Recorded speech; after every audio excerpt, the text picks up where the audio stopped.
Hello दोस्तों, आज हम पढ़ेंगे संख्याओं के बारे में। हमारे लिए संख्याएं किस प्रकार की होती हैं, कितने प्रकार की होती हैं, ये आज हम आज की वीडियो में जानेंगे। तो चलो शुरू करते हैं। संख्याएं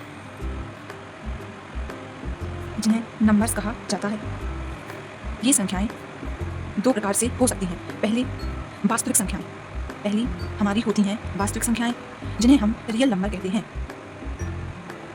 और दूसरी होती हैं काल्पनिक संख्याएं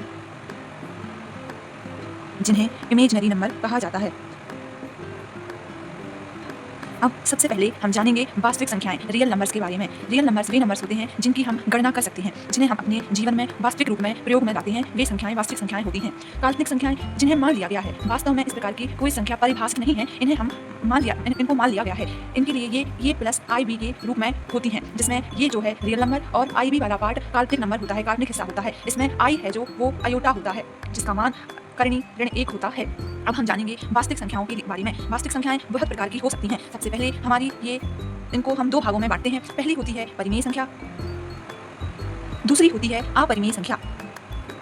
परिमेय संख्या जिन्हें हम रैशनल नंबर भी कहते हैं, और अपरिमेय संख्याएं जिन्हें इरैशनल नंबर से जाना जाता है।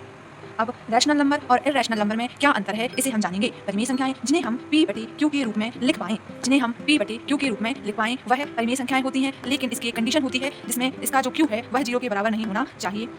q ये अंश और हर के रूप में भी हम इनको समझ सकते हैं बच्चों। q जो हर है वह बराबर 0 नहीं होना चाहिए। यदि ऐसा होता है, जैसे मैं एक एग्जांपल से बताती हूँ, 1/0 लिखा, इसका तात्पर्य है यह अपरिभाषित है, इसका कोई मान डिफाइन नहीं है, इसलिए यह एक अपरिमेय संख्या नहीं होगी। अब हम जानते हैं अपरिमेय संख्याएं जिन्हें हम p/q के रूप में नहीं लिख सकते।